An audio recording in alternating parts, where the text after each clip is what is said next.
Facebook Live? Mine does. Yep. Perfect. Yes. Okay, excellent. I want to remind everybody the purpose of this forum is social in nature and to be encouraging in a learning environment and a call to action in our breed. We are all, have individual responsibilities and accountabilities with this session. And the purpose of this session is to hear from experienced breeders about dachshunds. The conversation is going to be, fertile for diverse opinions and perspectives. The thing about diversity is sometimes it can create confusion or feelings of disagreement versus either the panelists or people listening, and that's good, the diversity, but we do want to keep everything, everyone out there making comments or whatever, keep it respectful and understand that we will have differences of opinion sometimes. For our people out there watching, please participate in the conversation through the chat box, but don't dominate the chat box as an individual. It helps me fill out the questions for our panel. Questions and comments must be applicable and relevant to the conversation. We will not have any questions or commentary that is not directly related to the subject or things of a personal or political nature. The event is being live streamed on Facebook and will be available to watch after the video is over. You must be on Facebook to participate. My disclaimer for this event is not sponsored or endorsed by any formal organization or entity. While we invite judges and other authorities, this should not be deemed as an official education event, nor should it be interpreted as authoritarian content. So I'd like to introduce our panelists, and what we'll do is we'll just take turns with you guys. So I'll have you introduce yourself and your kennel name, what you breed, and how long you've been in the breed, and take a few minutes to introduce yourself. So Jerry, let's start with you. Okay, I'm Jerry Saracini. I actually breed standard smooths, mini smooths, and mini wires. And I've bred a couple of standard wires as well. But I'm mostly known for my standard smooths. I've been I've been breeding dachshunds for 23 years now. I started actually with my first dachshund was a mini wire. I got that from a woman named Dana Clark that long ago. And I really started as a hobby breeder, and I still consider myself a hobby breeder at this point. I love to show. I really got into it for the betterment of the breed. That's how I felt from the beginning, still feel that way now. If you're not really trying to better the dogs with each breeding, there's really no reason to do a breeding, I don't feel.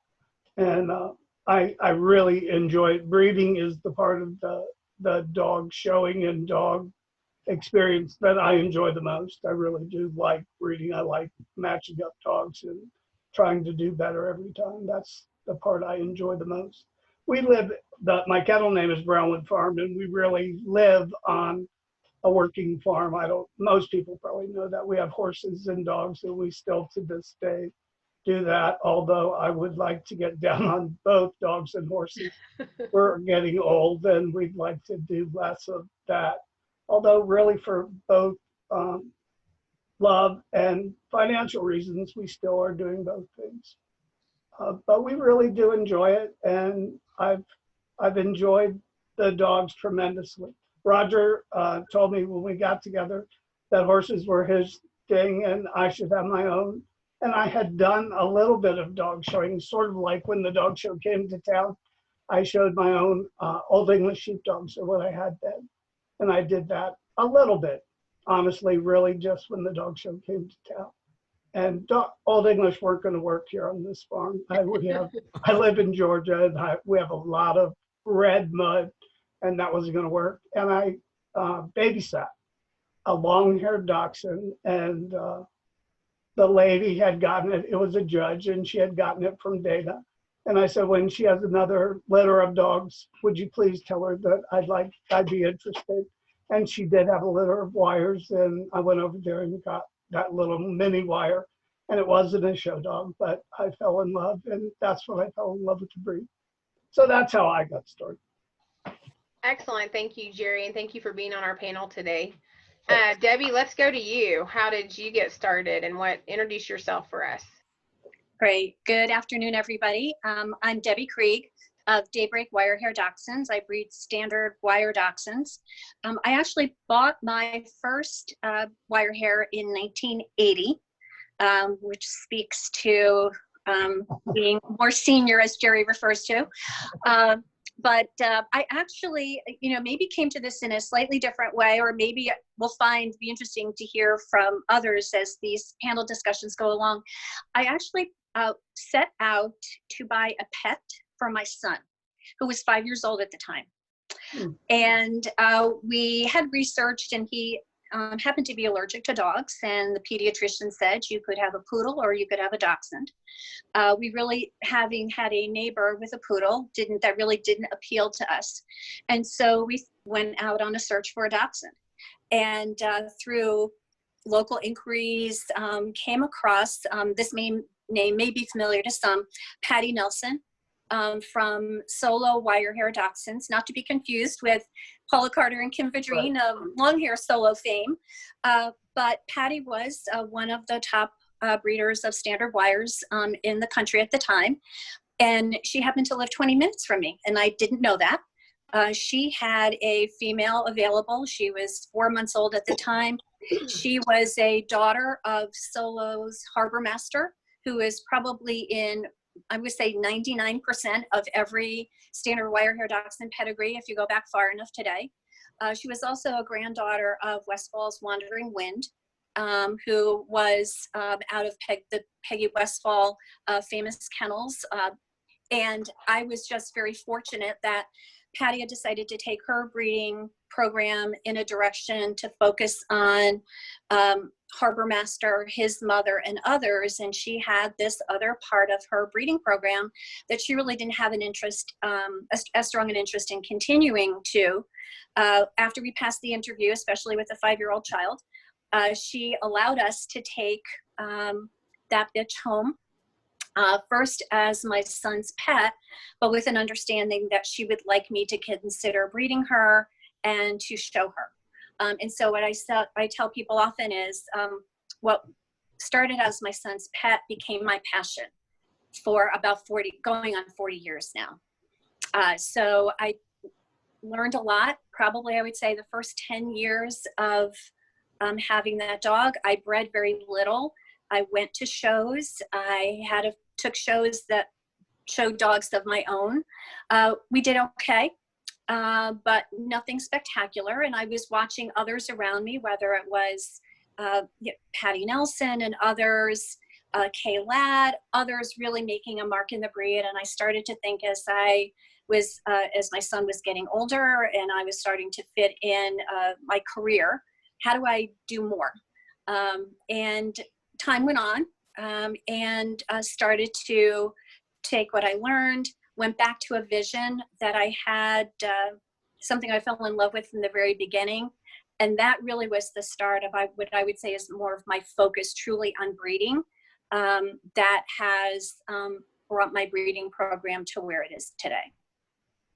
Great. Thank you so much, Debbie, and I appreciate you being here with us today. Terry, what about you? Let's hear your story, please. Well, before I start my story, I want to thank you, Lexa, for pulling this together. This is a lot of work. Being in the background, it's been really great to see, this effort and what you've done for the dachshund community. So thank you. So my name is Terry Carhall. My kennel is Tudor Glen Kennels. Tudor Glen is essentially myself and my partner, Brent Polk. I also do a lot of co-breeding and co-owning with Brenda Gardner, and her kennel name is Brendeckle. So on a lot of dogs, you're going to see Tudor Glen v. Brendeckle, and that represents, essentially all three of us. I breed primarily mini smooths. You will see my name from time to time on a mini wire, but for what we do here at Tudor Glen, we whelp, mini smooth litters. So my first dachshund came from Daryl Turner, and we were living in California, and we met Daryl, and Daryl was co-breeding with Sharon Taylor, and we bought our dachshund, Heinrich Ritzy Reginald, and he was a son of Sandar's Charles of the Ritz, which at the time, this was 1989, so he was a pretty well-known show dog, and that's where we got our start. Daryl asked that if we get this dog, that I show it. I wasn't real keen on showing at the time, but thought that I should probably at least get the dog into the ring once or twice just to honor the commitment that we made. And so that is really how things got rolling for us. Shortly thereafter, we moved from California to Nashville, Tennessee, and I showed a little bit, and then I got into mini wires for just a moment. Our next door neighbor in Nashville was a mini wire breeder. Her name was Bobby Jean Wilhoit, and Bobby Jean had some really beautiful mini wires, and she actually gave us a finished bitch that we bred, and so we were in mini wires for a couple years.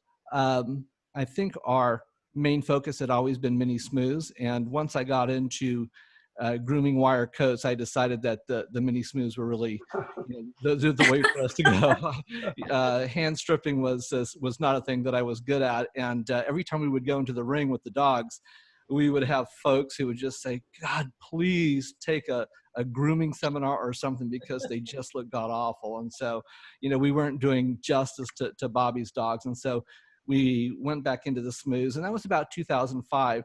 And during this time, I had a really crazy, hectic professional career where I worked 80 hours a week and 7 days a week. And so breeding and showing was very difficult to do. So, from 1990 to probably 2013, 2014, I didn't do a whole lot of breeding. I was working almost all that time. I would have a litter maybe, every couple of years, but it wasn't until we came back to California, we relocated to Los Angeles, that I started to really breed again. And now we breed pretty regularly and pretty consistently, and definitely, breeding is where my heart's at. Breeding, allows me to really plan for the future. So, I'm glad that we're back doing that again. I think that's really about it for me. Okay, that sounds great. Well, I appreciate you guys, like I said, being here today. Thank you so much for introducing yourself. Let's go ahead and start into our discussion. The first question I have for you is, when you decided to start breeding, what was your motivation specifically in wanting to breed and advance the dachshund for future generations? And some of you kind of talked about it on your intro, but if you had anything to add, what was that threshold that you crossed to decide to start seriously breeding? Well, for me, I think it was exactly what I said before. Once you get into it, then you start realizing that you're the reason to breed. If you finally get a mentor, and they help you really, and they explain to you that the only reason you really, if you're going to breed, the reason to breed is to improve the breed, and that's really, if you don't, let me explain it like this: if you don't really love the breed and you're in it for any other reason, there is and your heart's not in it, I just don't see how people produce dogs for no reason. I mean, if you're not really trying to improve this or this or this, then there really is no purpose in it. And if you're in the show ring, I didn't realize how competitive I really was until I got in that room. And really, on top of the fact that you want to improve the breed, you do want to start winning. I mean, let's face it, none of us want to go in there and get third place. And if you want to start winning and improving what you have, the quality of your animals, if you're going to want to win, you'd have to do that as well. So part of the deal is improving your stock. So it all sort of runs together. Right. So. Okay. Debbie, do you have anything you want to add to that? Yeah, I think very much along the line of what Jerry had said. When I started, as I said, my first breedings were not something that I didn't have the vision for. I relied very heavily on Patty at the time, who was my co-owner, and she had the knowledge, she had the experience. I was there to learn. And as time progressed, I think very much like Terry with his career, my breeding was very scattered for a period of time, in that when it fit in with a lot of other things. But I think I made good use of that time, observing, looking, what did I like in dogs that I saw that were out of the same bloodlines that mine came from, as well as appreciating what I could see in others. And so I guess my threshold was when a combination of family life being to a point where I could dedicate more time to this, career pathing, kind of, that was starting to stabilize a little bit more, and the passion part of it, which was the dogs. Now, how do I craft my own vision of what I think the perfect wire hair dachshund looks like, based on all of the people and experiences I've come across, and then based on that vision as a goal, then how do I get from where I am to where I aspire to be? Mm-hmm. And so I think it's when I didn't rely, always valued the advice I received from my mentors, but I didn't look to mentors to be the decision maker. I was the decision maker now. Right. And so I was accountable for the good that came along with it, along with the not so good that came along with it. Right. Right. Yeah, absolutely. Terry?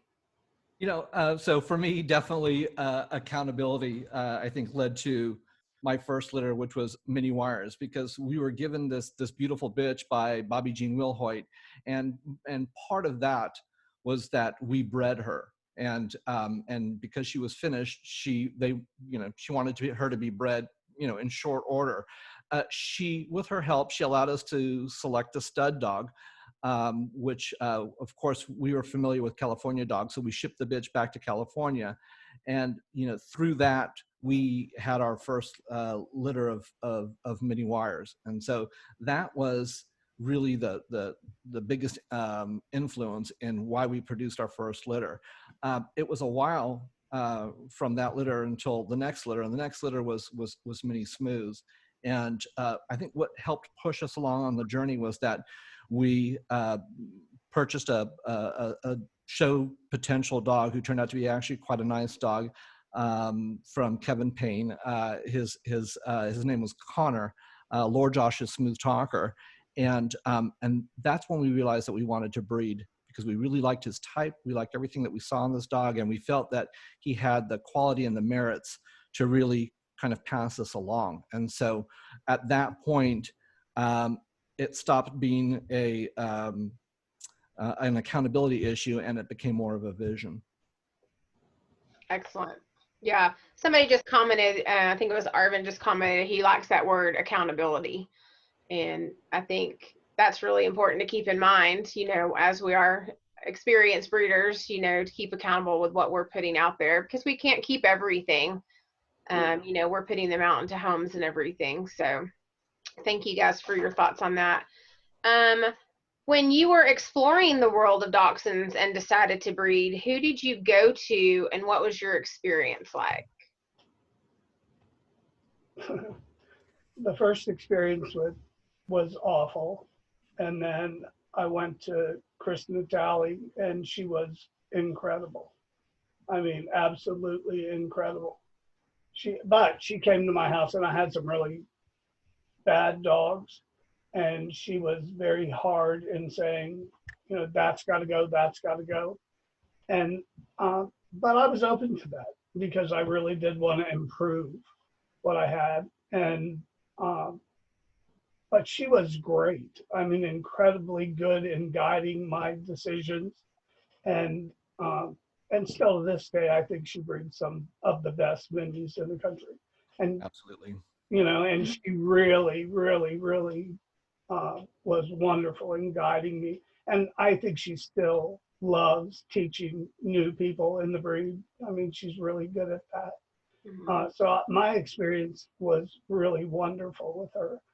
And then she also was instrumental in getting, when I said I really loved these standard smooths I saw in the newsletter.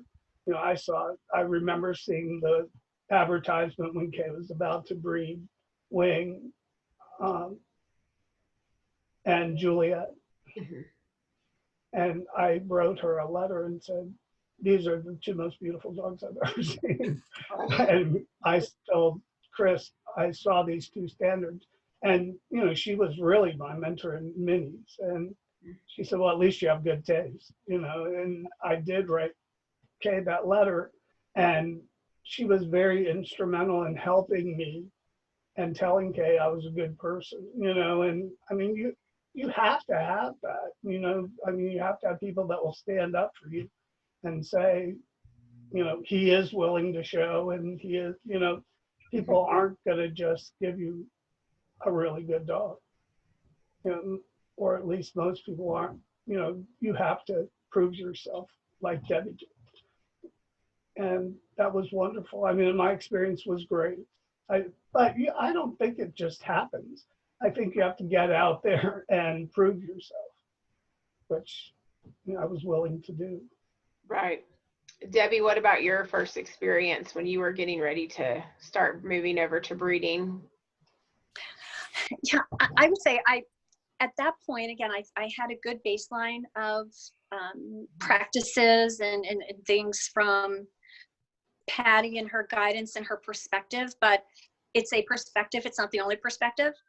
So I was very fortunate to start to make networks. I would say one of the people who helped me really be very honest with me about my dogs were Bobby and Jane Fallow. I had started again on my venture, had two litter mates. And at the time, again, because of career demands, just didn't have the time to show them myself. And approached Bobby and Jane, and they were wonderful and certainly did right by those two dogs.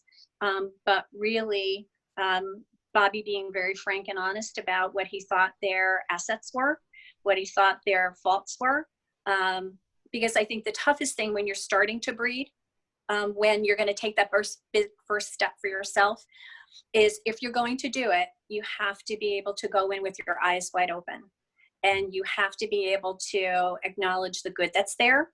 And you also have to be honest about the things that are not as good and that you need to work on improving. And I think it's hard if you're just starting out, and, you know, for most of us, we're raising dogs in our home and it's a pet, and how do I how to balance the emotion that you feel for the dog as a companion versus, is this a dog that you want to introduce into your future gene pool?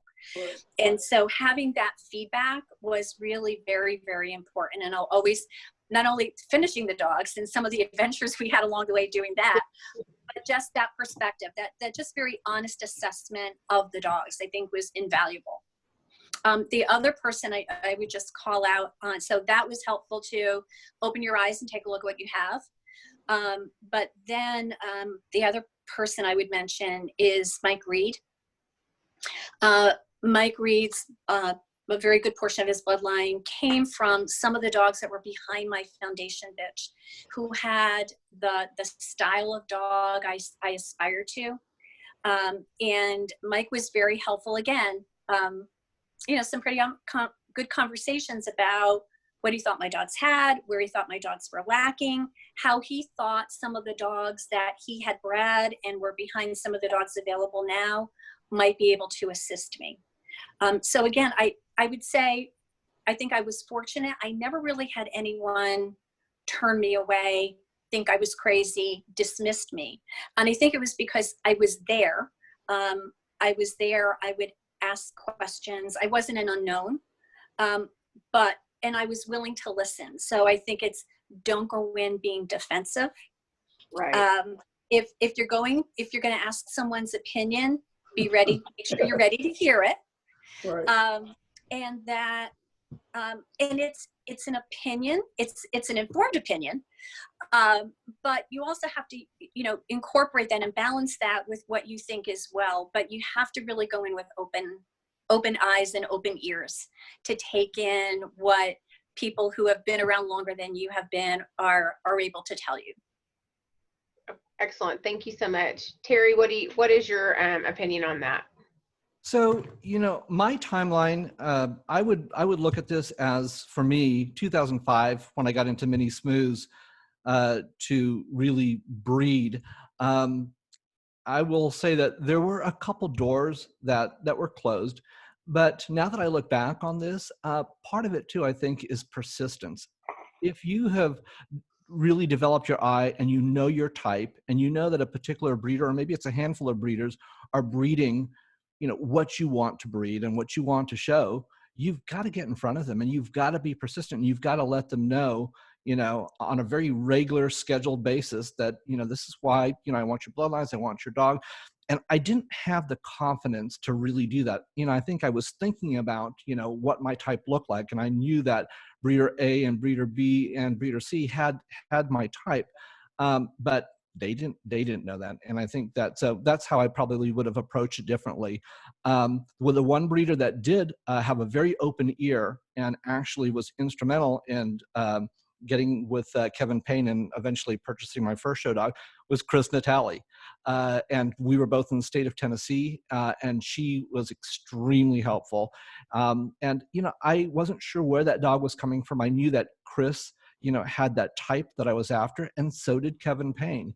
And it just happened that Kevin Payne had a litter, and Chris knew that in that litter there was some very nice show dogs, and so she pointed me in that direction. And it's funny how these things carry on, because then I decided that I needed to add a bitch, to our breeding program, and so it was Kevin Payne who really helped, because when you're buying a bitch, and particularly back then, very difficult. Nobody wanted to sell me a bitch. Just absolutely nobody. Kevin said, maybe look out of the country and maybe look in Canada. And so he put me in contact with Linda Starbuck of Abitibi Kennels. And she was absolutely interested in selling a bitch, and selling a pretty nice bitch. And so that's how I was able to kind of get this process started.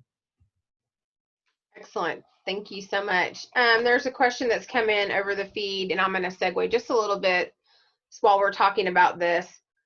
It says, many new people ask that question. How do you prove yourself? What are your thoughts, and what do you tell people who maybe they're new and, their dogs are not so great, but they're struggling and trying to break in with somebody and get something nice, and, breeders want them to prove themselves, but how do they do that with the experience that they have? What is your opinion on that? I believe you just have to be persistent in, number one, showing, and persistent in talking, and don't ever be afraid. Just because someone's been successful in the ring doesn't mean they're not willing to talk to you. I'm always happy to talk to someone new. I think it's an easy thing to do, and I love talking to new people, and be taught. Don't approach people with an open ear. Don't act like you know everything about what you're talking about. Just be ready to listen to what the person has to say. Don't know everything when you're approaching the person. Just be open to what they have to say. It's a little frustrating when some new person is coming to you and they already know everything. If you come to the person, be open to what they have to say. Right. Because as someone I feel, believe me, I've been in the breed 23 years. I wondered why Lexa asked me to do this, because there are so many people that know a lot more about breeding than I do.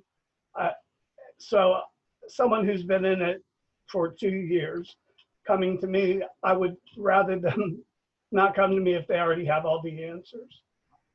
Do you understand what I'm saying? Absolutely. Yeah, absolutely. And I think there's a timeline when you start showing and you get your first little dog and you do a little winning, and you're all proud of your little dog and you finished it and it's great, and then you get more experience and you keep moving on, and by the time you're 2 or 3, you have the confidence. So I think a lot of new people make that mistake of thinking they know everything.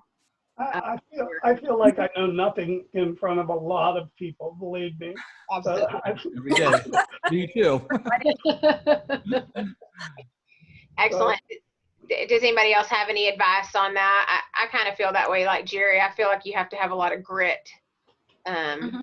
especially in dachshunds. You have to be tough like our dogs, you know. Yeah. Persistent. Yeah, Lexa, Lexa, I would just say, be present, right? Right. Present. Exactly. Be physical. There's a far better conversation to be had with someone face to face than it is by sending a text or an email or a phone call, because words can often be misinterpreted. Correct. And I would say, if you really are sincere and you're wanting to learn, or I think to Jerry's point, assume that there is something to be learned by the person you're to approach. Because and so I don't even though you think you have, it's one thing to have confidence. That's a good thing. Because you need to have some confidence and guts if you're going to try to build a breeding program, but you may not have every answer right now. So be present, make sure that you're seen at shows whenever possible. And I know this is easier for some than others, but make an effort to go to the nationals whenever it's possible. It's the single gathering every year where there are more dachshunds enthusiasts in one place in the US. And if you go nowhere else, make an effort to go there, because it's where you are seen, you make connections, you have conversations, and it can often be the opening that you're looking for. To build on that, Debbie, I'd like to say that I probably learned more at the Nationals than I learned any place ever. I would sit with Wally, who I wish was here today because I love to hear him talk. But I would sit with Wally and Kay in front of at the smooth ring every year, and we would go through every single dog, and she would talk to me about every dog that went by, and she wouldn't tell me. I mean, we would go over that dog, and I'm not talking about tell me what's wrong with each dog. We would go over each dog in a kind way. Now, Wally was sitting next to me, wasn't always so kind, but in a kind way, tell me every dog. And I learned so much that way. I mean, I'm not kidding. I learned. And I mean, if you were going to breed to a dog, you needed to find, I mean, sometimes you have to go out of your lives and you would find that dog at the Nationals. That's where you go. And still to this day, I go down there early in the morning and put a book on a chair so that I can sit up front and look at each dog that comes through. You don't go to the Nationals to win. You go to the Nationals to look at dogs. Correct. I Absolutely. agree with you that I don't think there's a more important show to be than the Nationals. And, you know, I know not everybody can get there every year, but if you go to one show a year, you should go to the Nationals. I think it's very, very important. Terry, what do you think about new people trying to break in and get a really good quality dog to start with? Yeah, and you know, and so I think that there was a really good point made, which is, you know, don't come to a breeder and, you know, act like you know everything there is to know, but at the same time know a little something. And you know, this may rub some folks the wrong way, but most breeders that I know, and I definitely fall into this category, have a little bit of an ego. And I think part of it is because we've worked so hard to get where we are, and we have just we've put in the time. And it's always really interesting to me when I have a lot of people contacting me for puppies or just trying to kind of get a foot in the door. And their approach is, I do know a little bit about your lines, and I do know a little bit about your dogs, and actually here are the things I like about your dogs. And this is what really has brought me to your doorstep. You know, I may like your breed type, I may like the movement on a particular dog, whatever it might happen to be. And I always will pause and perhaps maybe listen a little closer when that's, you know, the approach. But I do try to be an open door to everybody. But I have to say that it really, to me, makes a difference when I know that they've done just a little bit of homework. Absolutely. And I've told new people as well, make sure when you are approaching somebody that you're not catching them trying to go inside the ring or switching a dog. Or I think timing is everything. I'm all about being persistent, but the timing has a lot to do too. And if they can't get with you right then, don't feel blown off. Try again. The timing has to be a good time. And I've always told people too, and me personally, I try to set things up beforehand. Hey, can we grab lunch at DCA, or can we go to, can we whatever? And, I hope that, like we said, it does take a little bit of bravery to do that. And I think new people get very intimidated and very overwhelmed with people who have been in the breed a long time or have had success, and they really put those people up on a pedestal. Which in their mind I understand, but I think they have to realize that, breeders and people who show a lot are people as well who love the breed and they want to share with them. So Absolutely. while we're talking about this, about breeding, let's move over to that conversation. So when you guys breed, do you like to breed on the phenotype, the genotype, or both? What is your formula for your success? Is it line breeding? Is it outcrossing? What do you look for when you're breeding? What is kind of your style? Well, I definitely line breed most of the time, but certainly my very first dog I got from Kay was so tightly bred that she told me immediately I was going to have to go to an outcross. So, I mean, it's not like you don't have to do an outcross occasionally. Most people I know line breed because you said the type. So I do line breed, but I certainly outcross occasionally. And if we don't, I think you get yourself in a lot of trouble. But I do both. And certainly, I'll tell you, I think phenotype is very important to me. I do look at what the dog looks like. It's very important for me. So even within my line breeding, I certainly use phenotype. Right. Debbie, what about you? I would say predominantly line breeding, more often cousins, an occasional grandparent to grandson or daughter. Like Jerry, I have done an outcross when I thought an outcross was necessary. I was looking to improve something. I really just didn't think I had a clear path to get to it within my own line or any dogs that were closely related to what I had. And so I did an outcross. My approach tends to be just sort of in a nutshell. Again, I have this vision in my mind of what I think that ideal wire dachshund looks like for me. And so if I'm evaluating a bitch that I've got, I look at what her assets are. I see what I think it is that I need to improve in her. I'm going to go try to find a dog that I believe can help improve her in that area. But I also will go back and I will look at pedigrees because the dog is obviously a product of all the genes behind the dogs that are sitting behind it. And I want to be sure that I have just a general indication of what I believe I'm going to be pulling forward, both good and potentially not good, and just factor that as part of my decision-making process as well. So it isn't just dog to dog, but I'm looking at what I'm doing to the gene pool, what I'm building up. Excellent. Terry, what is your breeding style? What do you like to do? So my breeding style is both, but I have to say that I definitely lean very heavily on phenotype. And I do like to evaluate assets in the stud dog and the bitch. And when you find two that are extremely complementary, I go back to the pedigree because I like to make sure that there are common ancestors. And I'm a big fan of having some very particular stud dogs that float back in that pedigree. Sometimes it may be 2 or 3 or 4 back. It may not be, right up front. And so people look at it and say, well, is that technically line breeding because those stud dogs are a couple generations back? But I like to keep them floating in those generations so that I know that I'm pulling from the same gene pool while using the phenotype to really drive my decisions about who I'm going to breed to. And luckily, most of these stud dogs that I rely on are still fairly prevalent, in our miniature smooth gene pool right now. Excellent.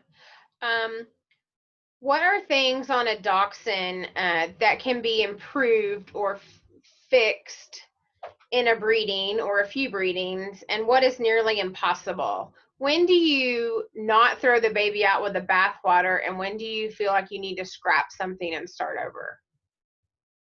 I can tell you one thing, and I've had in some of my miniatures, that I've thrown out everything, and that I have had megasophagus. I don't know if anybody else has dealt with that, but when I've had megasophagus, we've done away with both.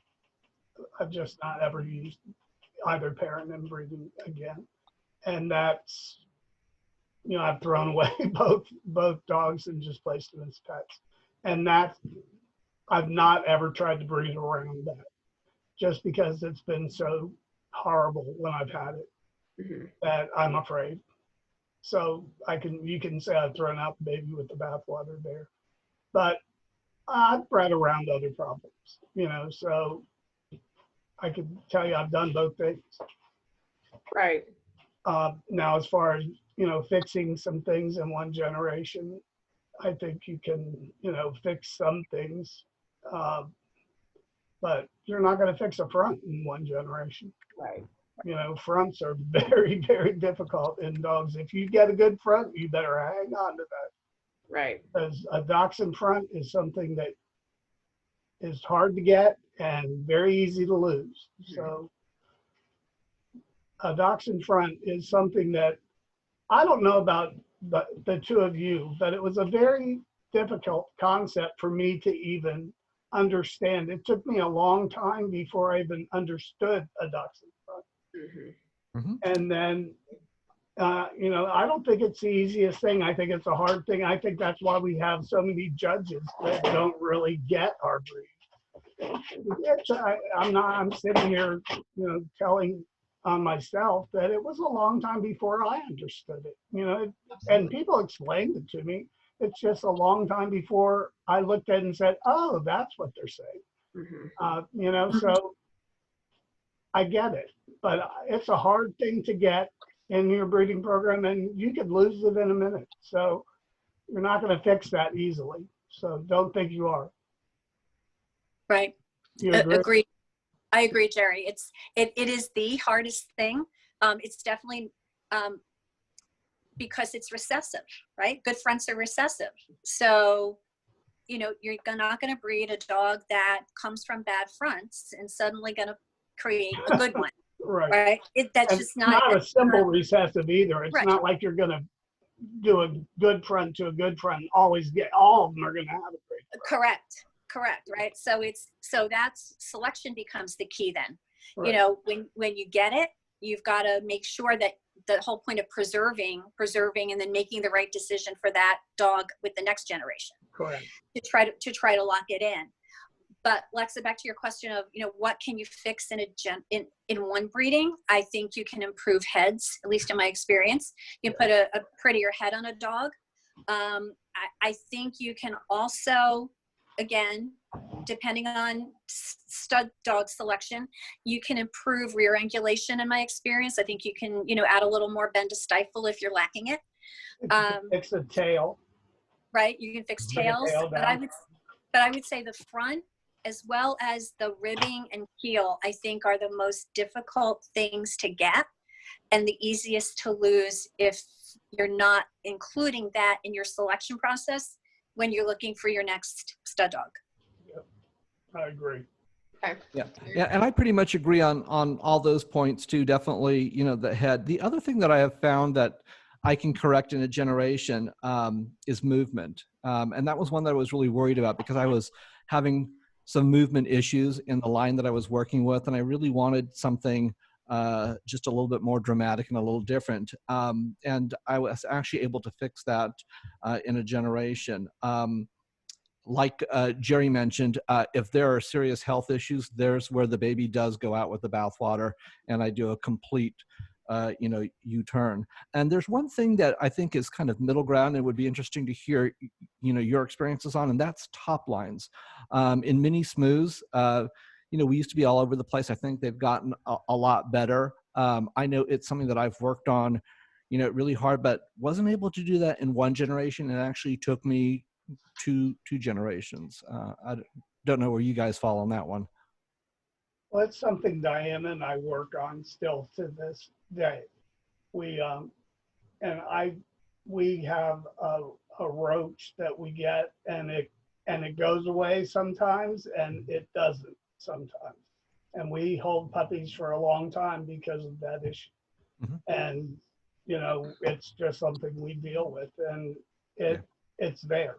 And we know it's there, and it's really hard because it does go away in some dogs and then it doesn't in others. Mhm. So we hang on to those dogs a long time, and you know how that is. So those puppies sometimes, if they're really nice puppies with a great layback or something, it's like, It's well, hard. I'm hanging on to that puppy. Yeah. You know, Right. so it's an issue. It's something we do deal with. Yeah, I agree. I can get an occasional soft top line as well. And it's just a matter of, okay, well, what's causing it? You know, is it conditioning? Okay, I can work with that. Right. Is it, you know, shorter ribbed? Maybe not so much. Right. But Terry, to your point, it might not be a one generation fix. It's just, again, something you just have to factor on. So if I'm going to look for that, if I can find that dog that's got that stronger top line, if that's something my bitch is lacking in. And again, ideally, right, that perfect front comes back with the stronger top line. Right. And off we go, Bingo. right? So let's get your opinions on just some things, because I think we all agree, you know, a front, you know, is the hallmark of our breed and is very, very, you know, kind of a focus in the overall dog. So let's talk about a bite. What if you get a bite that's even or reverses or undershot? Is that something you would throw out versus if everything else was really solid? For me, it would be the severity. I'd really want to look at that bite and see exactly how off it is. If we're talking, you know, it's pretty close, and particularly if it's a puppy and we know that bite might change, then, you know, and this is granted everything else is just really beautiful on this dog, the front, you know, the rear, top line, all that, then I'm gonna hold on to that dog and just see, you know, what happens with that bite. If it's severe, and I've gotten a few that I've looked at, and even as a puppy I've said that's just not going to work, then it's out. Mm-hmm. Okay. Yeah, I agree with Terry. Same thing. Yeah, and even bite doesn't really like throw me over the moon, or it doesn't make me crazy. But anything beyond that, listen, I had a beautiful litter. Every puppy in the litter was really, really nice. We finished. It was a litter of 6. We finished 5 of those puppies, no problem. I put a handler on the one. It had one crooked tooth in the front. I put 2 different handlers on that dog, never finished. And I mean, she was a beautiful bitch. And I mean, everything else was great. And this was 1 tooth, and I couldn't finish it. You know, so it was like, I mean, probably I could have bred her, but I didn't. I thought, I'm not messing with this. You know, just no sense in it. So, and like I said, there were 5 finished out of that litter. There were plenty to breed, so it was, I didn't need to mess with it. But I mean, that's how much of a bad bite will bother a judge. I mean, it's like, why bother with this? Right. Yeah.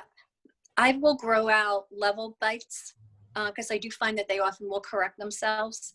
I've even had an overshot bite that ended up being a perfect scissors bite. Right. But in my experience, I have not seen a noticeable undershot jaw ever correct itself. And again, that to me would be, everything else could be great, but if that's not something I'm willing to introduce. Right. Okay. What about things like flat feet or pump tails? Just some examples, you know, how if a dog has a beautiful, you know, lay back a shoulder and the ribbing and keel and everything, it just seems to be perfect on this dog except for the tail set or except for the flat feet. Pump tail doesn't bother me. I'm telling you, I'll tell you that right now. It just is not one of the things that I know there are people that it drives absolutely insane, but it doesn't really bother me. As a judge, it doesn't bother me. It's just not one of my things. Flat feet, it's not pretty. Let's face it, it's just not very pretty, but I wouldn't throw a dog out of the ring for it. So you've hit on two things that just don't make me crazy. Um, so they're not my big issues, but flat feet more than, splayed feet, really ugly. I'm not going to love a splayed foot. That might do it for me. Really, I wouldn't like that. But a pump tail, I'm not going to disqualify a dog for that. Well, we have Labland dogs, so that pump tail's pretty. Yeah. I can't get rid of it. Yeah, it just doesn't bother me. And, it really doesn't. Now, if it's holding it over its head, a gay tail really does bother me. Yeah. Yeah. Right. Okay, excellent. Thank you. What do you think are some of the problem areas of our dachshunds in the breed ring today? Just something that just drives you crazy, or something that definitely us as a whole breed need to improve on? What are you seeing out there, in your opinion, that we all really need to really work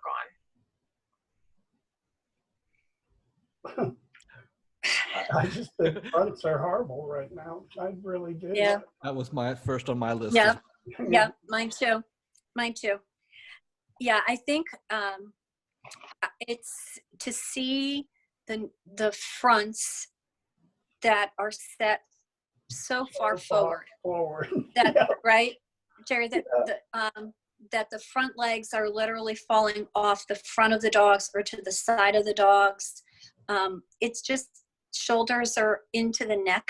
Yeah. It defeats the purpose. It's not the essence of the breed. It really so affects type.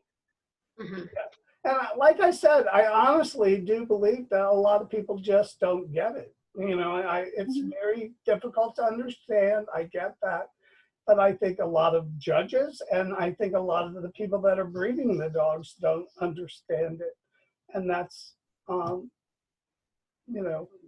it's our own fault. We really need to be teaching people.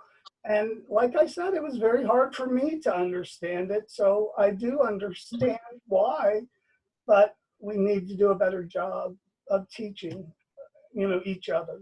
It's our job as dachshund breeders to educate. But Right. yeah, we do see a lot of very forward dachshunds, or I see a lot of them anyway. Mm-hmm.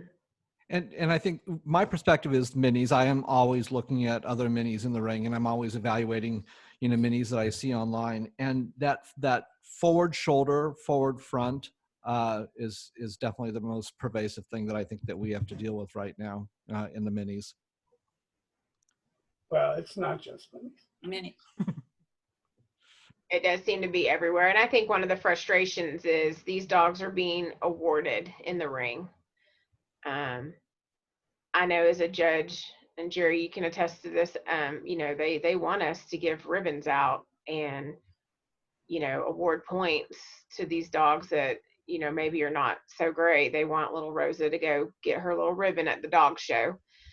And sometimes when you're in there looking at these dogs, it's kind of judging the best of the worst. I feel lucky, and I don't know about you, Lexa, but most of the time I'm judging at a specialty, and usually at specialties there are at least some good examples of the breed.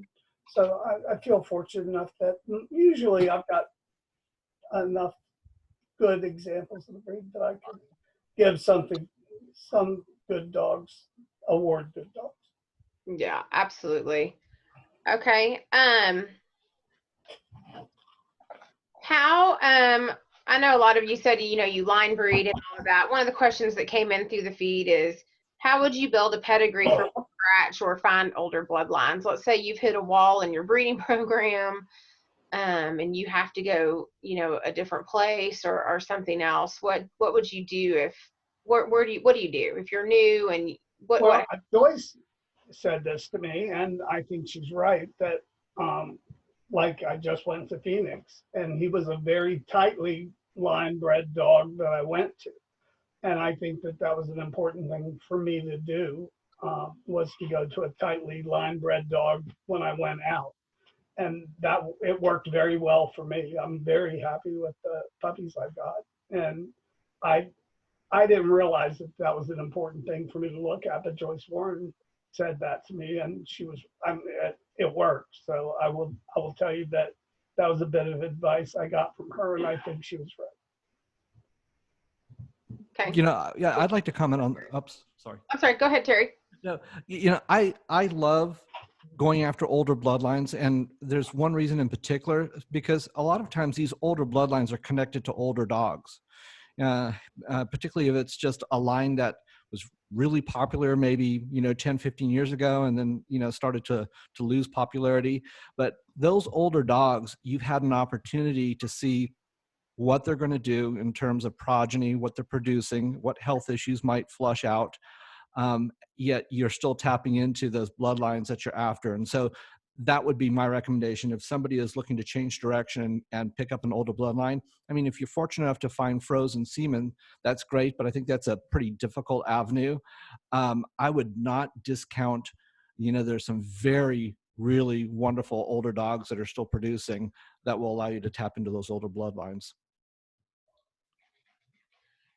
Debbie, what do you think about that? If you hit a wall in your program, what would you do? Yeah, again, I think you've got to be willing to look out, preferably line bred dogs if you can find them. But again, I think it depends on when we define the wall. I guess what do we mean by the wall?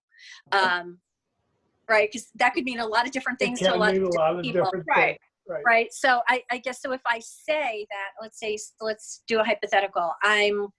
I've been breeding and I know fronts are important in the breed, and yet in spite of what I've tried, I'm unsuccessful. I've not been able to, through my breeding selections, the dogs that are available to me, I've not been able to improve fronts. Right. So if I know but I believe I've got some decent fronts behind my bitch, well then yes, maybe I need to look out somewhere I haven't looked before. Right. To an outcross, yes. But if my barrier is so significant that it's not surmountable, I can't continue to breed on, I may need to start from scratch. So I think it depends on, and here's where I think getting honest feedback about your dog from someone who's not so close to you. So when Terry's laughing, but seriously, so let's talk for a minute, maybe change a little bit, Lexa, about mentors and people you work with. Right. So I don't think any of us probably have, or most of us don't have setups large enough in the days of old where there were 100 dogs in a kennel, right. And we could basically self-sustain, right? We're really reliant upon having a group of people that we can work with, or we've discovered in time our bloodlines complement each other, we can work together, those kinds of things. There's, to me, if you're looking for someone to help you kind of get through, kind of breakthrough moments, for lack of a better word, with your dogs, I found it was helpful to have 2 or 3 people to work with. So one is, do you even have someone who is in Dachshunds, but maybe in another coat or size, who can just objectively help you look at your dogs? That honest look that I was talking about earlier. Right. And so somebody can really help you understand truly what your dog's assets are and what their faults are that you need to work on. Sure. So that's one thing. Then I think if you have a group, a person or a few people who are in your own coat and variety, who know your dog, who know the dogs behind yours, the family of dogs that yours may be part of, that can maybe help you better understand what your options are, what choices, what directions you can go in. Because I think you need someone to help you get past the emotion, right? So for that, to see what breakthrough is really possible. Yeah. And then someone who has a more intimate knowledge. So Jerry, like Joyce, right? Joyce has this very in-depth knowledge. And Joyce will tell you the truth. You know that. Right. But also that she has the knowledge and the experience with individual dogs, because she's someone who may have used the dogs, had experience with the dogs. Right. And so I think you can use that whether you think you're at kind of a severe roadblock, or you're just looking to jump to that next level. And I'll give you the example. for me, I got to the point, I had my vision, I had my heart to heart with Bobby Fowler, and okay, I know what I need to do. And I had a bitch, and she was a pretty large 28-pound standard wire. She had a great top line. She had awesome temperament. She had great length of body, great ribbing and keel, decent rear. Front was okay, but, just wasn't where I needed to go. And I was looking, didn't see on my own. I couldn't, what was there. And I thought to make a phone call to Mike Reed. And Terry, it goes back to what you said earlier about older dogs. I called Mike, knowing that Mike's dogs went back to the old bloodlines from my foundation bitch. And I had asked him, what did he have? Did he have anybody, or did he know of anybody? And he said to me, well, I have Ronnie. Well, who's Ronnie? Well, Satar's Ron Barolito was literally 12 years old at the time. Had the most phenomenal pedigree. He was a grandson of Satar's Bohannon, who was a son of Wandering Wind. And before I could stop drooling, I said, well, I've got to go down and let's meet at a dog show and let me look at this dog. I went down with a good friend of mine, brought the bitch, was in season, brought the bitch. Mike reaches into the car, pulls out, and I don't exaggerate.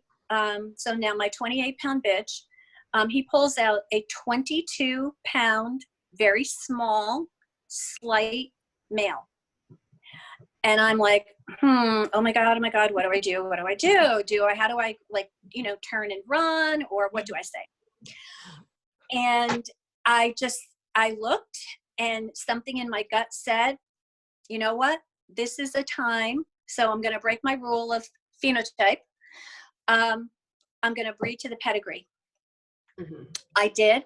I got a litter of 8 puppies. Every one of them came out stamped with that old Satar look that I loved. Wow. Some small ones and some big ones. But that was my breakthrough litter. That was my breakthrough litter. And I just needed to kind of go outside my comfort zone and go outside the box. I kept a bigger bitch out of that litter. I bred her. I went to Mike again and said, okay, so now where do we go from here? And, what else should I be thinking about? And Mike said, you really should talk to Shirley Ray. Shirley has she just bred a dog who goes back on one side to some of those same old bloodlines. I met Shirley. We bred that bitch to her Great Balls of Fire dog, and out came my Awesome Blossom bitch. Oh, wow. Oh, wow. And so, I'd say barriers or breakthroughs are not necessarily, don't wait until you're like in a corner and you have no place to go. Mm-hmm. Look more closely at your dog sooner, right? Because there are likely ways that you can get around it without getting to the thought of, I need to scrap a bitch, or I need to, really go out. But I just use that as an example. I just think if you're willing to be tougher on your dogs early on, you will make headway that much faster. Right, I can see that. Mm-hmm. Okay. This is a question coming in off the feed while we're talking. Debbie, you segued into that beautifully, talking about Kate. Can each of you name the dog that made you want to breed, like the dog that gave you your ideal vision? Maybe your favorite dachshund. I know me personally, I'll just interject right here. For me, it was Jerry's bitch, Mimi. And I begged and pleaded for a bitch out of that bitch. And she's loved Jenna's everything to me. So for me, it was Mimi. And then I ended up with her sister, Jewel. So I was very fortunate. But what for you guys is your ideal, that a dog that you saw that you thought, I really want to breed something like that? Juliet. Yeah. For me, it was Juliet. I love that bitch. Yeah. I still, to this day, think of that bitch as like the ideal bitch. Mm-hmm. I thought but she was gorgeous. Absolutely. Debbie, do you have one off the top of your head? Oh gosh, like I said, again, I keep going back to that the Wandering Wind Dog is sort of in my head, my prototype of what I really, loved about what attracted me to the variety. I think for my own dogs, Kate is the dog that I think is the closest that I've produced so far to that vision. And yet I know what I would, there's no perfect dog. I know what I would, what I still try to think about when I do breedings, because I would love to produce another her, with some slight differences. Excellent. Terry, what about you? What was your ideal dog that you tried to strive for? I think my ideal dog at the time, 2005, was Grand Gable's Gladiator. He was the dog that definitely set the type. His head, I mean, everything about the dog I just found so appealing. And I started my program with a son of his, and so he was the dog that did it for me. Excellent. Well, and I know Debbie answered this question, with what she was saying about Kate, her awesome blossom bitch. What is the dog that you've bred or used in your program, that's made the most impact? Like that was what you bred, you've stamped out, and that's exactly what you were, striving for. It may not be perfect. What do you think about that? I can tell you it was Paladin that did it for me. That changed my breeding program completely. And he gave me, I was having a problem with movement, like Terry said. And when I got into Diane's lines, when we started breeding dogs together, it really gave me movement that I was lacking. And that Paladin was the dog I bred to first. And it changed my lines. It gave me movement that I was lacking, and it really, really, really helped me. And I think it worked for Diane as well. And it became I really am so happy that we started breeding dogs together. I hope that she's as happy as I am. I really, really think it's been a good partnership. I love, and she's an incredible person to breed dogs with. We don't have any sort of ego issues, or she's just easy, and it's a wonderful thing to be in partnership with somebody in this whole deal and right, be easy. She's an easy person. I love that. But Paladin was the thing that started it. And actually, at that point in time, I think Robbie and Cliff owned Paladin. But that's how it started. Terry, what about you? So for me, it's actually a kind of a two-prong answer. So the dog that was really, I think, laying down the foundation of what I really wanted to breed was Crisscross Meant to Be. So his call name is Suede. He's a chocolate dog that is from Chris Natale, and I really love this dog. He's a producer. He's in everybody's pedigree. Everybody knows Suede. So he was the foundation. My course of action was a complete wild shot. So I imported a dog named Lincoln from Russia, who had some American ancestors, but really for the most part, he was a wild card. And so just strictly fortuitous luck, this dog produced extremely consistently. He really stamped a very specific look on his puppies that was different than anything that I had seen. And, I was hoping that, he was going to be well received when we started to show these puppies, and they definitely were. And so I would say that, that Lincoln was the dog that changed everything for us. Excellent. Debbie, I know you had mentioned a few dogs before. Are Mhm. those still the same for you, or do you have another one? Yeah, I would say Kate is, I guess, she'll be 16 in a couple weeks.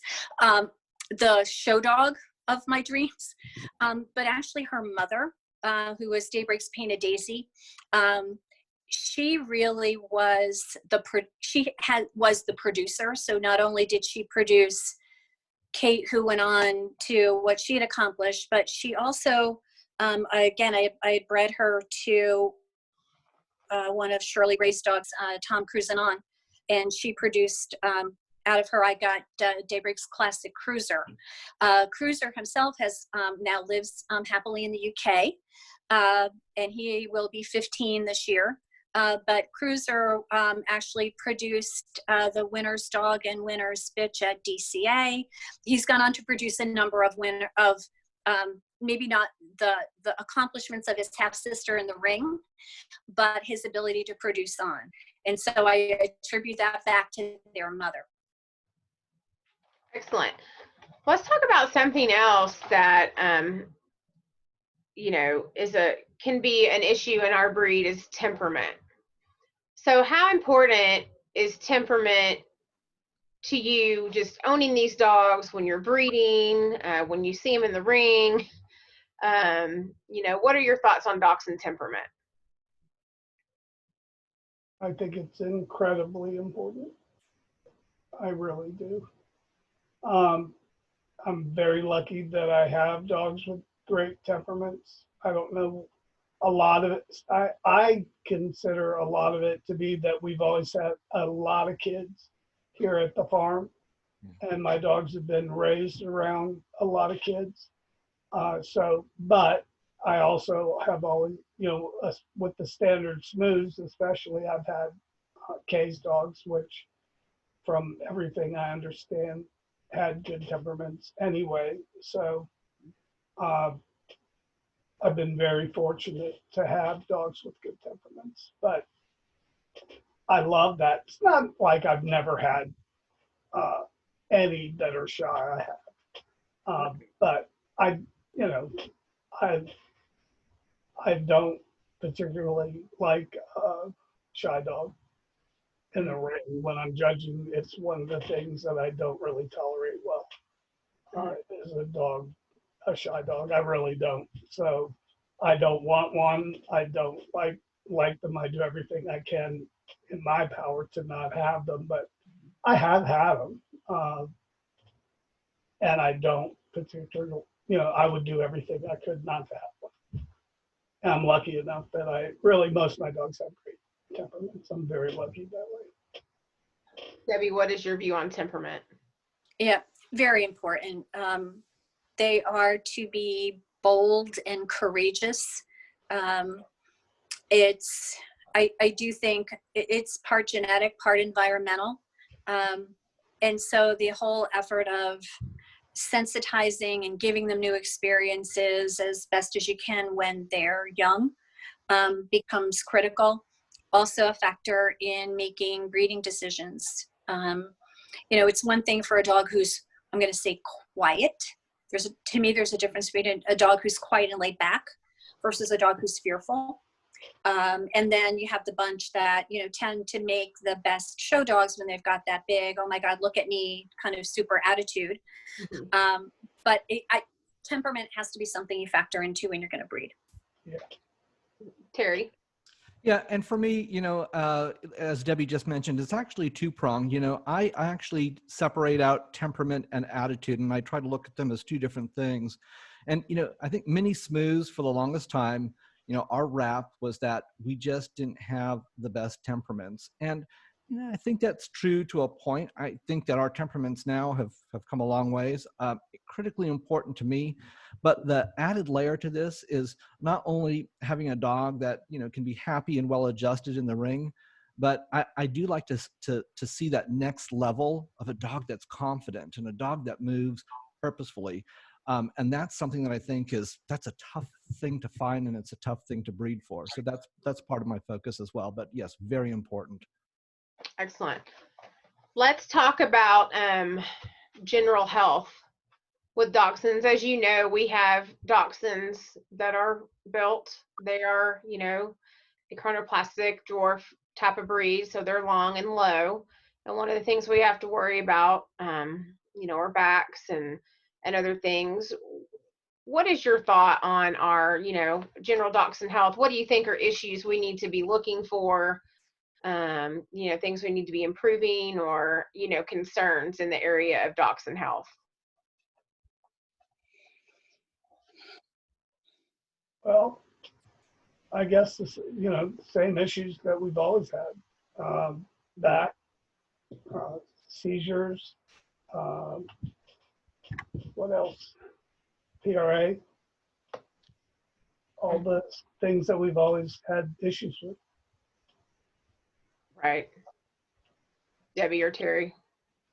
Yeah, I agree with all those, and I would throw in the one that you mentioned earlier, Jerry, which is megaesophagus. We see that in the minis as well. But one of the things that, because there's not testing for all those things, one of the things that I've learned over the years is developing relationships and communicating with folks that are breeding the lines that you want to tap into. That relationship and that communication is so critically important, because I strongly believe that you can avoid problems, you can identify landmines, pitfalls, and things like that by just sometimes picking up the phone and having conversations with the person who owns the stud dog that you'd like to breed to. Yeah. So for me, that's pretty critical. Yeah, you have to be upfront. Yep. Excellent. Okay. Let's go on to some of our more for newcomer people. One of the questions that came in over the feed is, should a newbie continue to show a dog that they are told will never finish? We talked about, how they can gain experience, and, how can you get dogs from breeders if you're learning? We did touch on some of that, but what is your thought on that? If they're new and they're just very persistent on trying to keep Depends showing. on who told them. I mean, it would depend to me on who told them. Right. God only knows. Right. Right. I Yeah. agree. Yeah. So Yeah. I was having this discussion the other night with some people, and I feel like sometimes new people are fresh meat for groups of people who show dogs, but are not maybe will really want to help them deep down, but just kind of want another number in their group. So I would hope that, they would try to seek out, reputable people or people that are really wanting to help versus, take advantage and they not going to get finish that dog or get a great dog. Right. Yeah, Lexa, I again, I think it goes back to who said it.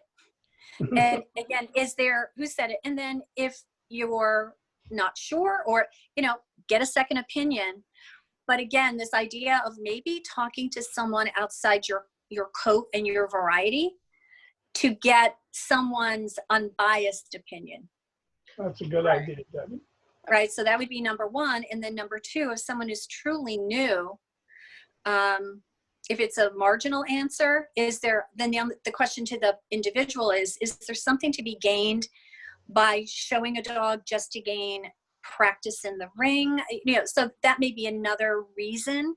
But I would say I wouldn't take a single answer about your dog. I would be sure that you're getting more than one opinion.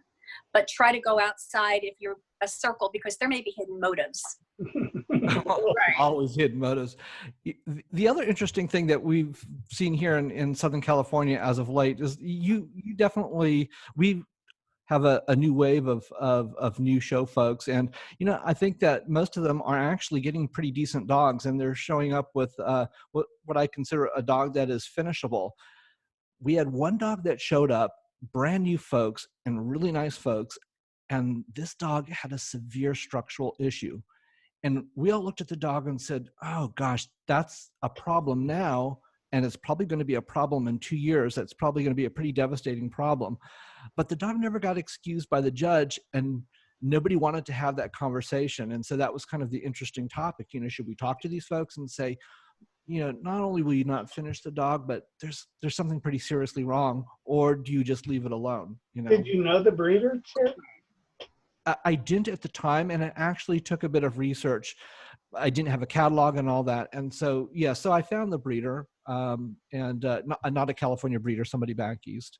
I don't know if the breeder knows that the dog is being shown in California, but,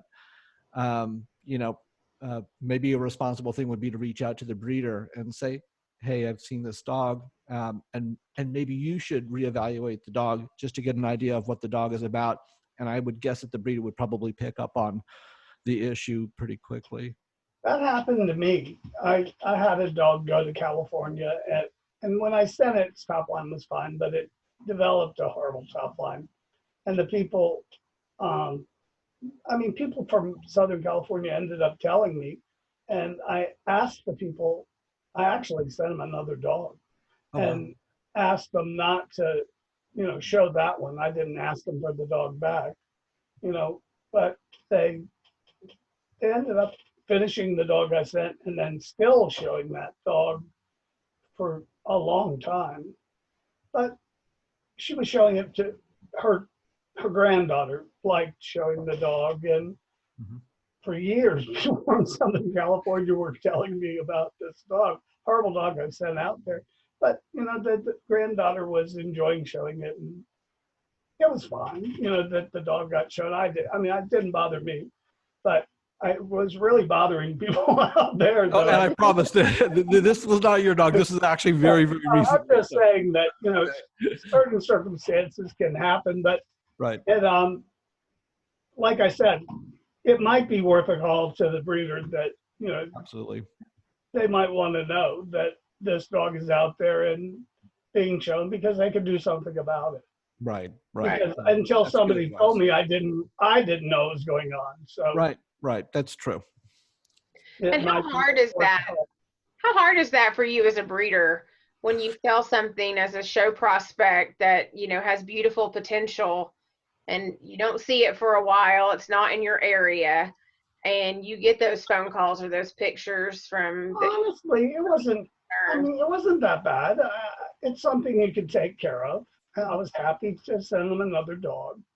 And, it's not like you love hearing that the dog didn't turn out. But the people that were telling me in good faith that I would do something about it. And I certainly was happy to do something about it. And honestly, the woman was a brand new person, in showing. So I don't think she ever would have known that, something was wrong. Right. It was nice. It was actually nice of the people to call me and say, there's an issue out here. You need to do something about it. So it was nice. And then when the granddaughter continued to show it, the granddaughter liked showing the dog. She loved the dog. The dog was a sweet dog. So, it really worked out just fine. Good. So, absolutely. But, like I said, you might want to call the breeder because the breeder might need to know. Right. Yeah. Well, and I me personally like to hear and keep track of those puppies that are in the show ring because it helps me see what's out of my hands and if I need to switch something up. Right. Much, to kind of keep track of all those puppies. Okay, I'm going to go through the feed. We've got some questions here. So let's look at some of these. Let me see. Have you ever given a person new to dachshunds first or even second pick of a litter that you've bred? I see Terry shaking his head. Yeah. Yeah, I have two. With lots of contracts. Mhm. I guess maybe they're, people are asking because we breed for ourselves and we want to keep, first pick or even a second pick. And so they're wanting something show. And I think there's a stigma around that with new people. I got third pick or I want first pick. And to me, I always tell the story about Juliet. Juliet was K-Lad's third pick in that litter. And she had on this phenomenal show career. So, I try not to get into picks with people, but well, the bitch you talk about, Mimi, was Kay's first pick out of that litter, and I got her. Wow. You know, so I mean, it happens, but I can't say I do it on a regular basis, but I have done it, Right. you know. Yeah, So, I have two. Right circumstance, or there's another breeding coming up that you're also, wanting to consider. And if you've got a good person there, who's willing, to take the dog and do right by it. Yeah, I've not done it often, but I have done it. Mm-hmm. And have you bred litters that you thought would be amazing, and then I'm sure this happened, you don't end up keeping anything? I think that's happened. it happened to all of us, I believe. Oh yeah. It looks beautiful on paper and the dogs look beautiful, and you get through the litter and you're like, oh, that didn't really turn out. That didn't really Really work great out. pets. Yeah. Right. And Lexa, but again, for a newer breeder, that could be something that's a tough thing to do, right? Very hard. If you've invested all the time and effort, you've gone through all of this, you're looking. And again, one of those moments of truth where you've got to ask yourself, did I get what I was looking for? Did I improve upon the parents? Or am I at least as good as the parents? There's got to be some standard that you're applying to tell you whether it is right to hold on to something, even to grow it out a little bit more, Right. or whether this is really something you kind of chalk it up, it was just not meant to be, and you move on to the next time. And I think that's a hard lesson for new people, because they're brand new and now they have these champions. And so they breed their champions together and expect more champions. Yeah. And Right. I know a lot of people get into it and they get really excited and they've had some success. So they try to go really, really fast and try to justify it with, well, they're champions, and they're beautiful producers that are not champions. They're top winning dogs that have not produced anything. So it all kind of. Well, many times the show dog is not the producer. That has happened to me too. Yeah. Right. Absolutely. Would you breed to a dog that is very correct but has genetic issues in its pedigree? What are those genetic issues? Yeah, good question. I think it kind of depends on what those genetic issues are. That is the answer. Correct. I think it kind of depends. I think if you're talking, let's say, epilepsy. Yeah. Nope. I know that there's a stigma, and Jerry can attest to this. There's a stigma around the Labland Dachshunds about epilepsy. But I've heavily line bred on it, and have only ever had one issue, and it didn't present in that dog until he was 7.5 years old. And I've only had one dog seized, but it was a puppy that took about 45 minutes to come around when it was born. So, I mean, it's not been a real big issue for me, but we've also stayed away from one whole side of that line that we know has problems. So, I mean, that's one of the things that we bred around. Mm-hmm. But if it would come up, we would know. I mean, we would know where it was coming from. It's not something. And there are people that will absolutely not touch any of our dogs. And I get it. I mean, I understand why. Absolutely. Well, let's say it's a dog, because, bitches can be bred for more than one litter. A lot of us, will breed a bitch 2 or 3 times. Sure. Let's say it's a bitch who produces a health issue in her first litter. Would that be a bitch you would consider for a second breeding? Probably not, to be honest with you. And it would depend for a lot of people. I know it would depend on the health issue. Right. Mm-hmm. Let's say it's something minor versus something major. And I don't even know. To me, everything. Like what? Yeah. So, but I think that sometimes bitches can produce a beautiful first litter and then maybe have an issue in their second litter. Correct. I think that could question, you breed for a third litter because everything in the first litter seemed to be okay. Right. That be something, I think it just kind of. I know what you're saying. I think that's depends. I think for me, just Depends on what the health issue is. breeder to Absolutely. breeder, kind of what your personal boundaries are. Well, that's a whole nother thing I want to talk about. I think that everybody has their own line. Mhm. And as a breeder, you make those lines. Yeah. And I think we spend way too much time judging other people and their lines and not enough time making your own lines and staying in your own lane. That is so true. And Right. Absolutely. I think that that's what we need to spend time on is, you know, you make your own judgments and stay there. And really, you don't have to make those judgments for other people. You know, as a breeder, you have your own standards and you make those decisions for yourself. That's part of the accountability that we were talking about earlier. Mhm. You know, you are accountable for those dogs and the dogs you put on this planet. And you're the person who's accountable for those decisions. Right. Nobody else is. And we can't make those decisions for other people. So you could ask me where I stand on those certain issues, like you're asking me, but you're asking me without telling me what the health issue is. Right. Yeah. Absolutely. And I think it does very depend on what that health issue is.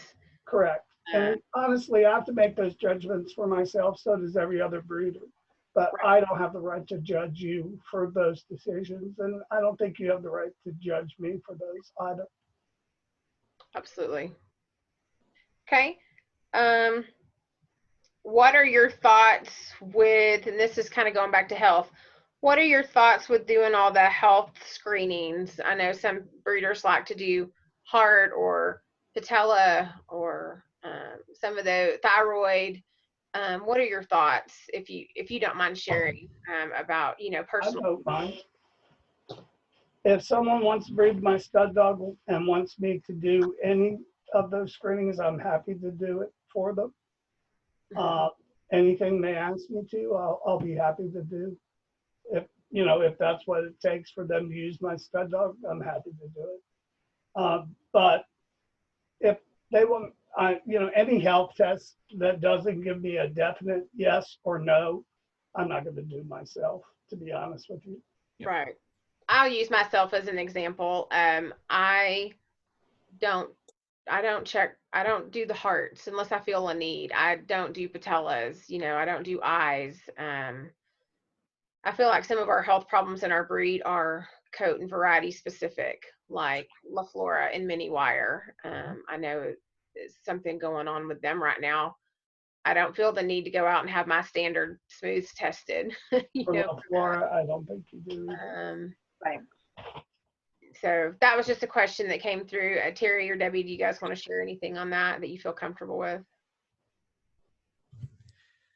Well, I agree with Jerry. If the test doesn't give you a definitive yes or no, then I'm not going to do it. And I think that the things that we try to completely avoid in mini smooths and in the other coats and sizes too, there's really not a definitive test for. And I think that maybe part of this too is to shine a light on,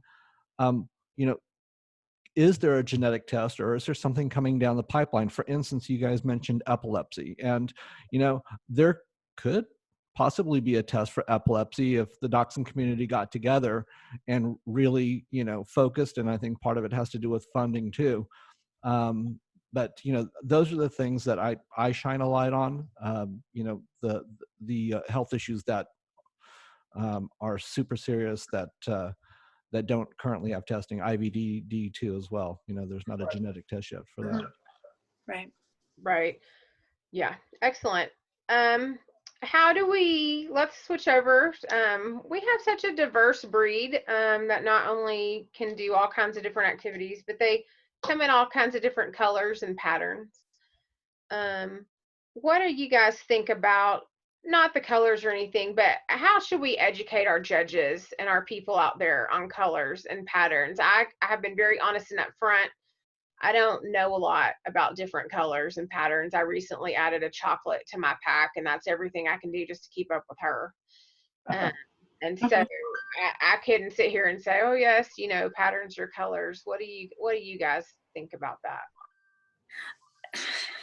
I don't, Lex, it's Debbie. I guess we're fortunate that we've got the array of colors and patterns, that that are allowable within the breed. But I guess I would still, and this is someone who, again, who only has wild boar standard wire, so maybe it's easier for me to say than others. But I think regardless of color or pattern, it still comes back to you build a house first before you figure out what color to paint it. Right, absolutely. Right, and I think, I wonder if and I can understand that someone might want to build a program around any particular color or pattern. But in doing so, I don't think you can lose sight or, make excuses for not still trying to build the ideal dachshund and then overlay that color on top of it. Honestly, in my mind, it's hard enough to put the right structure on the dachshund, right, let alone to then overlay, a particular color that you're trying to produce on top of it. You have minis, and I know there's a lot Right. of colors and patterns in minis, more than there is in standards. Right. And so, how I would approach that question, though, is because the focus is on judges. And we know that there are very influential folks within the dachshund community that, hold, judging seminars. There are a lot of folks that do ringside mentoring. And I think that's where the discussion needs to start. And we need to make sure to understand their message and to hear what those folks are saying, just to make sure that we are all on the same page. And I think that that's the message that then needs to be shared with, up and coming judges or judges that are, preliminary judges that are getting ready to become judges. And I think that if we hit it at the training, and the seminar level, that we would all get on the same page with this. And I think the judges would have a better understanding of what the dachshund folks expect to see when they're judging, in their ring. Well, it's in the standard. I mean, Yeah, judges should be able to figure it out according to what's in the standard. That's true. right. And our standard is pretty lengthy compared to a lot of other standards. I know the Pete's had mentioned that yesterday when they were judging, and there's a page about color and pattern, Right. with our dogs. And well, it is rather lengthy now, but I mean, if you want to judge our breed, you should be able to figure that out. absolutely, excellent. What do you think the future of dachshunds looks like? This was a question that came in through our practice the other night.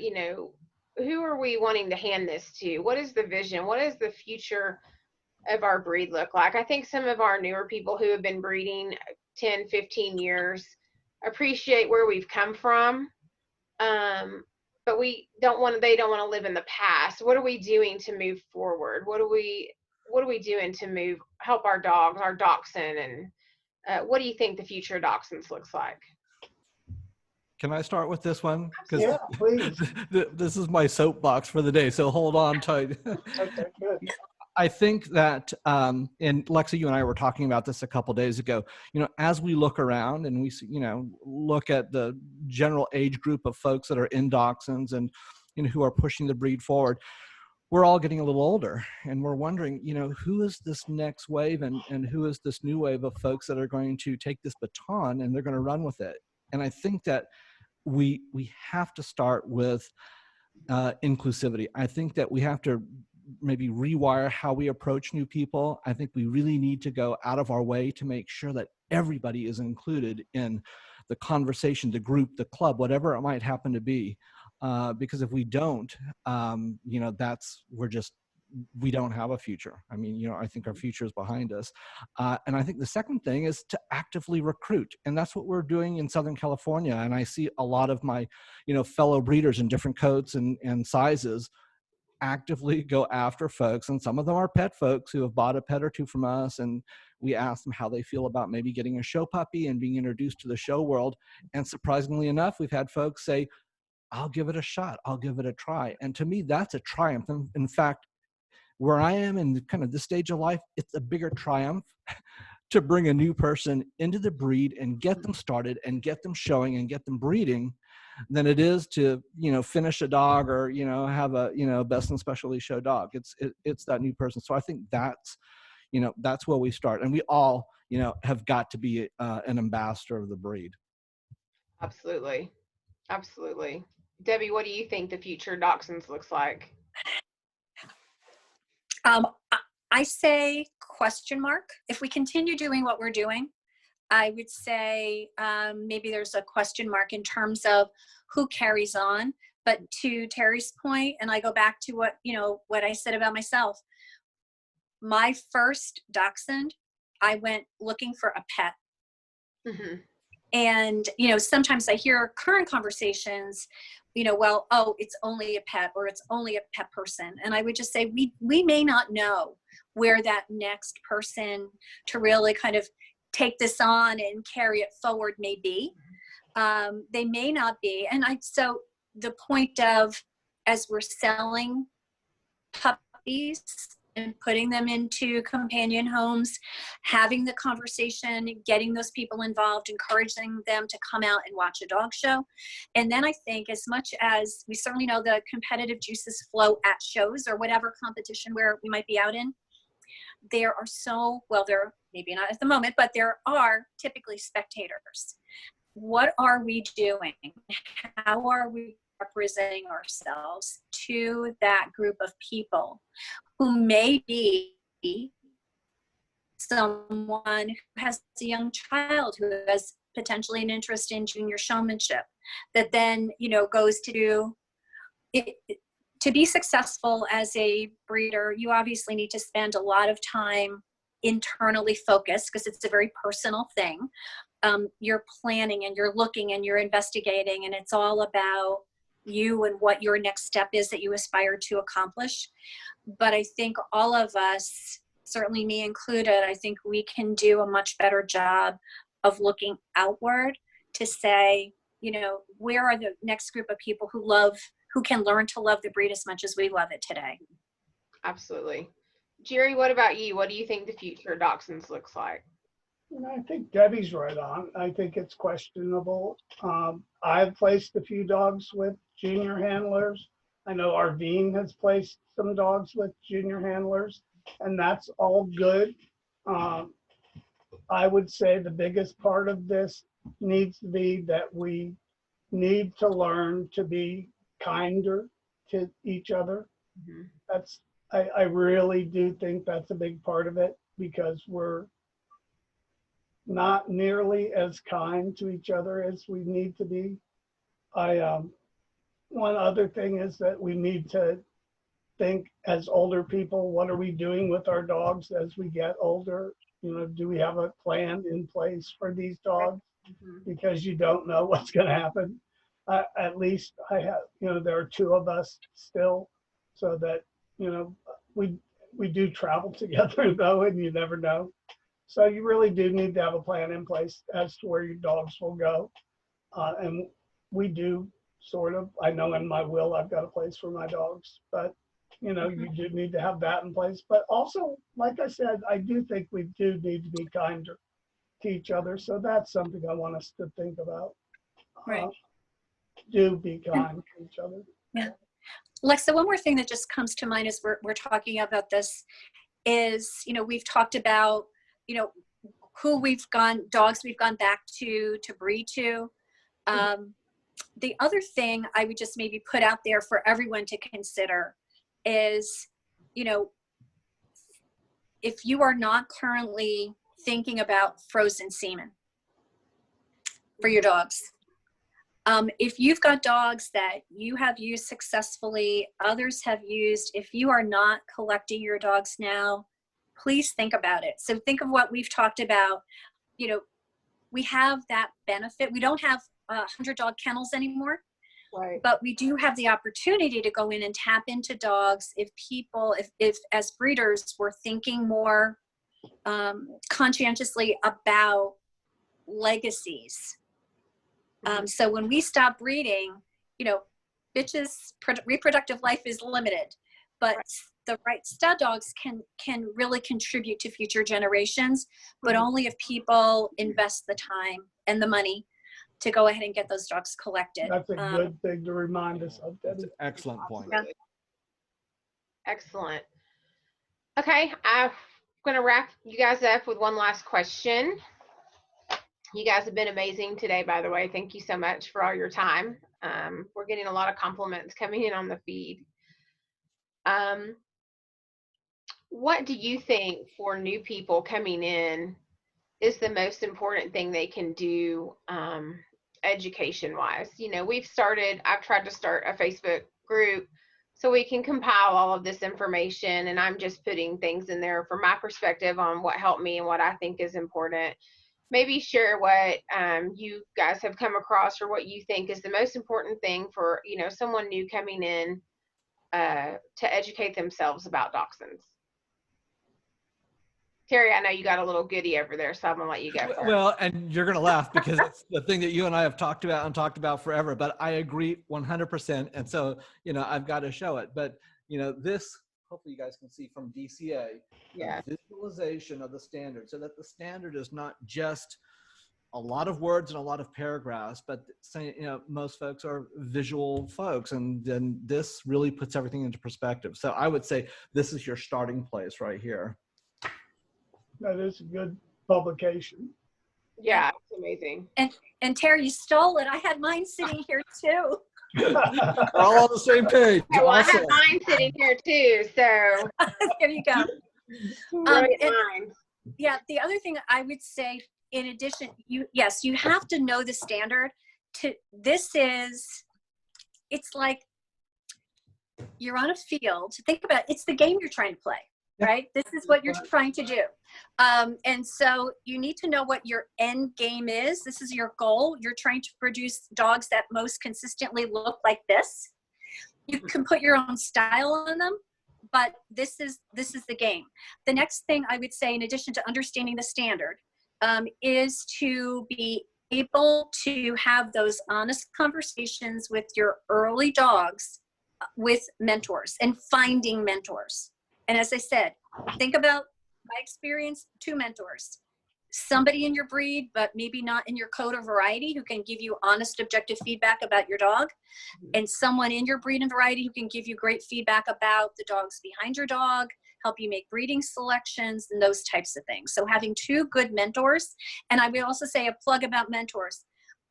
Mentors are there to offer you their experience and knowledge and advice, but it's not their responsibility to make decisions for you. You are the accountable person. Correct. Excellent. And know that going in. And so there's no one to take the accolades or the blame but you. And you have to understand that when you get in. And really, it's very important to make it 1 or 2 people, because a lot of people will go and start talking to everyone. And if you do that, you'll have 40 different opinions and you'll get nowhere. Right. And it's Absolutely. really confusing if you do that. I've seen too many people go down that road. Well, You'll especially start- if the loudest voice is the wrong voice. Yeah, Right. usually that's true. Excellent. Well, I want to thank you guys so very much for being part of this very first panel discussion. I hope that our audience out there, this has brought a lot of insight to you and has been helpful. And I'm sure, like I said in the beginning, with these kind of diverse conversations, that for me, it makes me sometimes have more questions than answers. So just start saving those up, because we're going to do several other panel discussions, hopefully on Sundays for a few weeks. Well, thank you for asking us. Thanks, Lexa. Yeah, this has been great. Thank you. And what I'm going to do is I'm going to have you guys hang back for just a second while I stop the live feed, just to kind of wrap up between us. So thanks everybody for watching. This should be available after it starts recording. Give it a few minutes and then it should be available to be shared. I did go back in and make it public. So if you have any problems out there with getting it shared or seen, just let me know. I have also done a recording of this on my computer, just for a backup in case our Zoom, the Facebook didn't work. And So I hope everybody enjoyed, and we'll see you guys later. And if you guys will hang back, I'll stop the feed.